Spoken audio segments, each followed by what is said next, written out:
Hey there, seekers of the strange and keepers of curiosity. Welcome back to Broadcasting Seeds, where we plant the little kernels of truth that just might grow into trees of wonder, or maybe just mess up your mental garden for good. I'm your host, Tanton, your trusty guide on this deep dive into the weird, the wild, and the downright mystical. Today, we're taking a sleigh ride back in time, way before your grandma was crocheting stockings by the fire. We're going back to the dark, snowy landscapes of the Norse world to unpack one of the most fascinating and misunderstood traditions in history, Yule. That's right. Today's episode is all about the 12 days of Yule, Nordic mysticism and rituals. Now, you might be thinking, wait, Bennett, isn't that just the OG version of the 12 days of Christmas? Well, yes and no. Sure, Yule inspired some of our modern holiday traditions, but the Norse weren't exactly caroling about partridges and pear trees. This was a season of death, rebirth, sacrifices, fire magic, and maybe even a ghostly ride through the sky led by Odin himself. Yeah, not exactly Hallmark material. Here's the deal. Yule wasn't just a feel-good winter solstice party. It was a time of powerful rituals, intense beliefs, and supernatural connections. From lighting the Yule log to offering sacrifices to the gods and divining the future with runes, every act was dripping with meaning. And let's not forget the wild hunt. Yes, that wild hunt we covered in an earlier episode. Spoiler, it's back, and it's Odin-level epic. So grab a cup of something warm, preferably spiked because this is going to get deep, and settle in as we unravel the mystery of Yule, one magical thread at a time. I'll break this down into 5 sections so we can really sink our teeth into the meat of it, Viking style. Oh, and just a heads up, some of the things we're about to cover, like the wild hunt, have been expanded on in our 12 Days of Christmas series episodes, so you might want to check those out after this one. For now, though, let's set sail on this Yule tide. Let's kick this off with a bit of history, and trust me, this isn't the dry, snooze-worthy kind you got in high school. Yule, or Joel as the Norse called it, was the centerpiece of their winter calendar. It wasn't a single night or even a weekend bash. Nope. Yule was a season, lasting for 12 days, starting around the winter solstice, the darkest day of the year. Imagine your holiday season, but swap out the gift-giving and cheesy movies for bonfires, sacrifices, and epic feasts where everyone hoped they'd live long enough to see spring. Good times, right? The roots of Yule run deep, like this might be older than Odin himself, deep. The festival was about survival and reverence. For the Norse, winter wasn't just an inconvenience. It was a test of endurance. If you made it through alive, it was worth celebrating. And what better way to celebrate than by gathering your clan, lighting massive fires, and invoking the gods to ensure you didn't keel over before the snow melted. Now, before we dive into the nuts and bolts of Yule rituals, let's address the elephant, or should I say reindeer, in the room. How did this Norse festival morph into the jolly, gift-wrapped 12 days of Christmas we know today? Well, as Christianity spread through Europe, early missionaries had a knack for taking pagan festivals and giving them a Christian makeover. They saw how deeply rooted Yule was in the culture and figured, if you can't beat 'em, rebrand 'em. Suddenly, Odin's ghostly rides became stories about Saint Nick, and Yule logs were burned in the name of baby Jesus. But here's the thing. They couldn't scrub out all the old magic. The echoes of Yule still hum through our holiday traditions. The Christmas tree? That's basically a Yule tree, the big holiday feast, straight out of the Norse playbook. Even Santa Claus, with his long beard and sleigh, has shades of Odin leading his wild hunt across the winter skies. So while you're decking the halls or binge-eating cookies this holiday season, just remember, you're channeling your inner Viking. And honestly, that's a vibe we should all embrace. Next up, we'll dive into the fiery heart of Yule, quite literally, with the symbolism and rituals of the Yule log. Let's talk fire. Yule wasn't Yule without a roaring blaze, and at the center of it all was the legendary Yule log. Now, before you picture some little decorative thing you buy at the store, let me set the record straight. The Norse didn't mess around. This was a log people, a tree trunk, if we're being honest. It was meant to burn for the entire 12 days of Yule, and lighting it was no casual affair. This was a sacred act, loaded with meaning. The Yule log symbolized life, warmth, and renewal in the darkest time of the year. The Norse believed fire wasn't just a source of heat. It was transformative, a connection to the divine. Lighting the log was a way to push back against the darkness, both literal and spiritual, and to honor the gods who govern the forces of nature. But it wasn't just about throwing wood on the fire and hoping for the best. The lighting of the Yule log was often accompanied by rituals, prayers, and even spells. Families would inscribe runes on the log for protection, prosperity, or fertility. Some accounts suggest they would sprinkle it with ale or mead as an offering, because even the gods appreciate a good drink. And here's where it gets interesting. The ashes from the Yule log weren't just tossed out after the fire died down. They were carefully collected and kept as powerful talismans. People believed those ashes held protective magic, capable of warding off evil spirits, ensuring a good harvest, and even safeguarding their homes from lightning strikes. In a way, the Yule log was like a magical battery charged with the energy of the solstice and the prayers of those gathered around it. Now, you might be wondering, how does this tie into modern traditions? Ever heard of the phrase, burning the midnight oil? That idea of keeping a light burning through the longest, darkest nights has its roots in Yule. And while most of us don't set giant logs ablaze in our living rooms anymore, because fire codes, the spirit of the Yule log lives on in the cozy, glowing fireplaces and even those little chocolate Yule log cakes. But here's the kicker. The fire wasn't just about warmth or even magic. It was a beacon, a signal to the gods and ancestors that their offerings were being made and their blessings were welcome.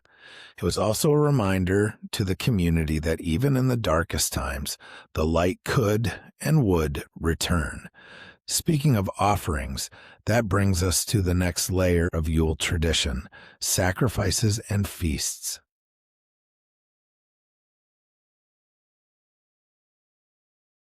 You think holiday feasts are all about eating until your waistband screams for mercy?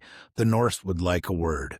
For them, feasting during Yule wasn't just about survival, it was a sacred act. And before the first horn of mead was raised, or the roast boar hit the table, sacrifices or blots were offered to ensure the gods' favor.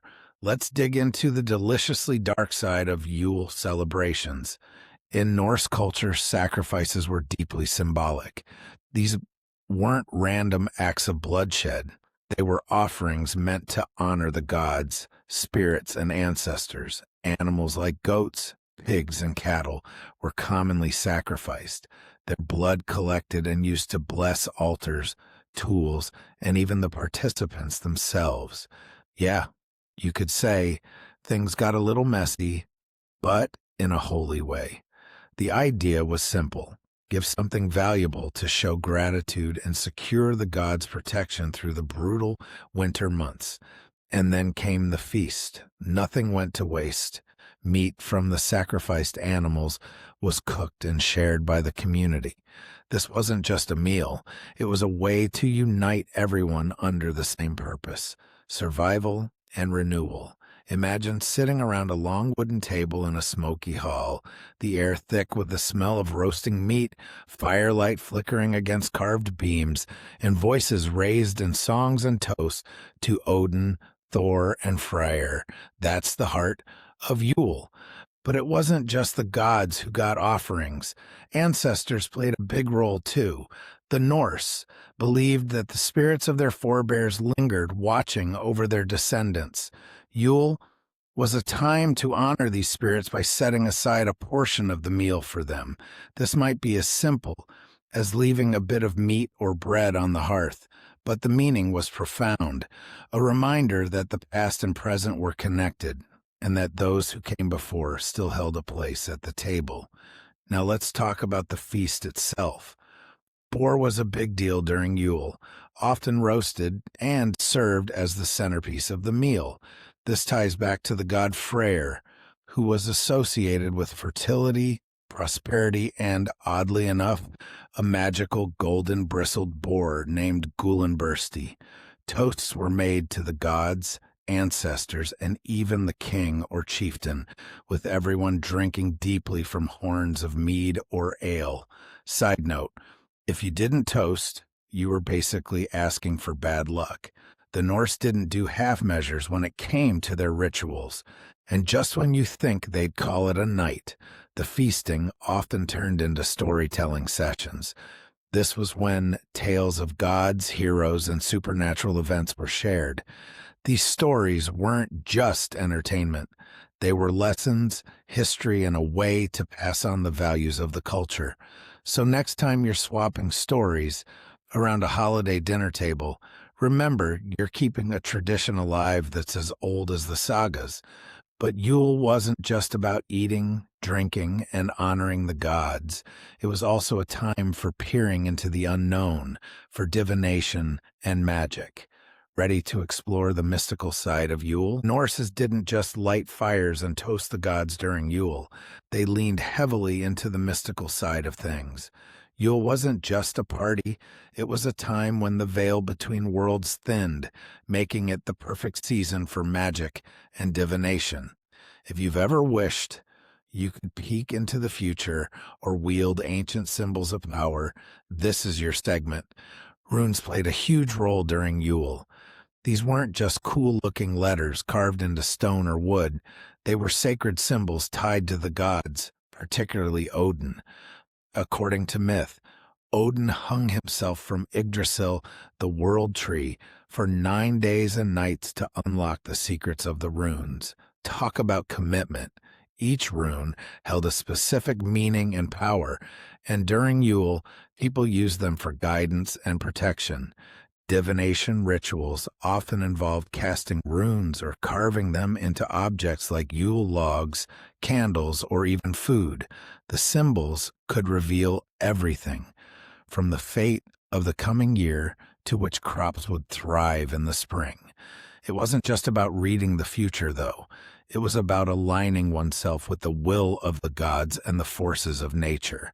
Yule also marked a time when the Norns, the Norse equivalents of the Fates, were believed to be particularly active. These three mysterious beings wove the threads of destiny at the base of Yggdrasil, determining the past, present, and future of every living thing. During Yule, people sought their favor, or at least tried to decode the patterns they wove. And then there's the solstice itself. The longest night of the year was a liminal time, a moment when the ordinary rules of reality seemed to loosen. It wasn't uncommon for people to perform rituals or chants to draw on this heightened energy. Some accounts suggest that people would walk around their homes or fields with torches to ward off evil spirits and ensure prosperity for the coming year. The idea was simple. If the forces of darkness were going to be active, you'd better come prepared. Let's not forget about dreams. Yule was considered a powerful time for prophetic dreams, and people often placed runes, charms, or offerings under their pillows to invite visions. Think of it as the Viking version of journaling your intentions for the new year, except with way more magic and maybe a little less Instagram. Now, here's a fun twist. Some of these practices might sound familiar because they've trickled into modern traditions. Ever burned a candle while making a wish or drawn a random card from a deck to see what your day has in store? You're participating in rituals that echo these ancient Yule practices. Pretty wild, huh? But while the magic of Yule was largely about hope and renewal, there was also a darker, wilder side to this season. It's time to revisit the legendary Wild Hunt and its spectral leader, Odin. Now, if there's one part of Yule that really brings the supernatural chills, it's the Wild Hunt. We touched on this in a previous episode of the 12 Days of Christmas series, but today we're going deeper into this bone-chilling legend that's as much a part of Yule as feasts and firelight. The Wild Hunt is one of the most enduring and eerie myths of the Norse tradition. Picture this: a ghostly procession tearing across the winter sky, led by none other than Odin himself. This wasn't just a joyride through the heavens. The hunt was believed to sweep up the lost, the wicked, and the unwary. Those caught outdoors when the hunt passed might find themselves whisked away to the realm of the dead, or worse. Odin, in his guise as the Allfather and Psychopomp, guide of souls, was the head honcho of this spectral event. He was often depicted riding Sleipnir, his 8-legged horse, with a host of warriors, spectral hounds, and restless spirits in tow. The sound of howling winds during a Yule night, that wasn't just weather. It was said to be the harbinger of the hunt. And trust me, you didn't want to be the one hearing it. But the Wild Hunt wasn't all bad. Like most myths, it had dual meanings. While it could spell doom for the unlucky, it also symbolized the cleansing of the old to make way for the new. The hunt's passage was believed to sweep the land of stagnation and evil, clearing the way for renewal with the return of the sun. Think of it as the supernatural equivalent of taking out the trash, if the trash included malevolent spirits and bad vibes. So how did people protect themselves during this perilous time? One way was to stay inside and keep a fire burning. The light and warmth were thought to repel the spirits of the hunt. Some families left offerings like ale or food on their doorsteps to appease Odin and his horde. Others carved protective runes on their doors or gates to keep the supernatural at bay. This wasn't just superstition, it was survival. The hunt also tied into the Norse belief in omens and portents. If someone witnessed the Wild Hunt, it could mean anything from a bountiful year ahead to impending death or disaster. The key was interpreting what you saw and acting accordingly. This brings us full circle to the Yule season as a time of divination and connection with forces beyond the mortal realm. Now here's where it gets interesting. Elements of the Wild Hunt made their way into folklore across Europe. In Germany, it became Der wilde Jagd. In England, it was linked to Herne the Hunter or even King Arthur. And in modern Christmas lore, some scholars argue that Odin's ghostly ride inspired Santa's sleigh, though the reindeer are definitely less terrifying than Sleipnir and a pack of spectral wolves. So the next time you hear the wind howl on a dark winter night, think of the Norsemen huddled around their fires, listening for the distant thunder of hooves. Was it just the storm, or was it Odin and his hunters? The line between myth and reality gets awfully thin during Yule. With the Wild Hunt roaring through the skies, we've rounded out our exploration of Yule. Now it's time to bring this episode home and reflect on what this ancient festival still has to teach us today. And that, my friends, wraps up this deep dive into the mystical, magical, and downright epic 12 days of Yule. From blazing fires and hearty feasts to rune-carved spells and Odin's ghostly wild hunt, Yule was so much more than a simple winter celebration. It was a time to honor the cycles of life and death, connect with the divine, and maybe even glimpse the threads of fate woven by forces beyond our understanding. So what does this mean for us today? Well, Yule reminds us of the power of tradition, the importance of community, and the need to find light even in the darkest times. Whether you're carving runes, lighting a candle, or just enjoying a quiet moment by the fire, you're tapping into something ancient, something timeless, and maybe, just maybe, you're keeping a little piece of that Viking spirit alive. If you enjoyed this episode, do me a favor. Hit that like button, share this with your fellow seekers of the strange, and leave a review. Your support helps Broadcasting Seeds grow, one curious mind at a time. Got thoughts, questions, or your own Yule-inspired stories? Drop me a message. I'd love to hear them. Until next time, keep your fires burning bright and your ears open for the howl of the wind. You never know, it might just be Odin himself, reminding us that the line between myth and reality is thinner than we think. Stay curious, stay bold, and I'll see you on the next episode of Broadcasting Seeds. Snow falls quiet on the northern pines, breath like smoke in the longest night. Stars burn cold in the winter sky, but the fire still remembers light. Tales of Odin on the storm winds back, riders thundering through the haze, and we gather close round the burning love as the old year fades away. Raise the horn, let the evergreen stay, call the names of the ones who came, for the spirits walk where the shadows lay, and the night still knows our flame. So we sing fire in the dark, keep the circle warm, guard our hearts through the winter storm. 12 nights long till the new sun's born. Yule carries us home, and we sing, light the log, let the embers glow.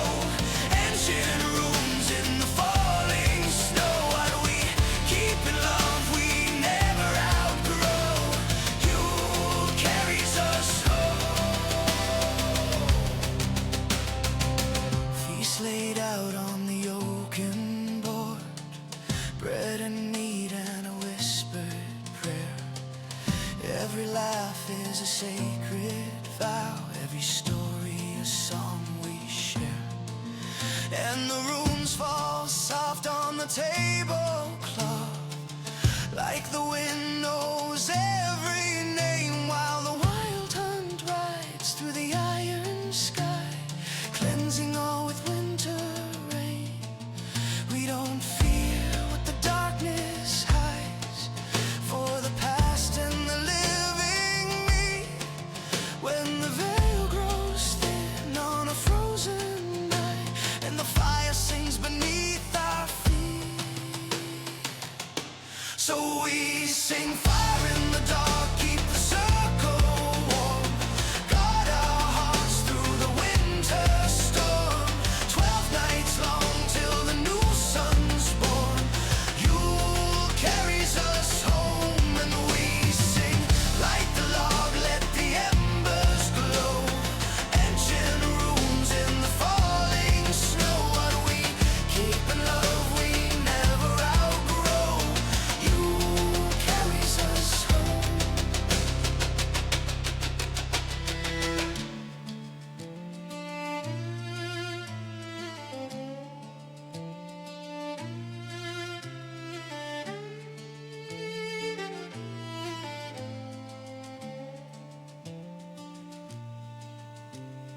Drums like distant hooves, wind like whispered names.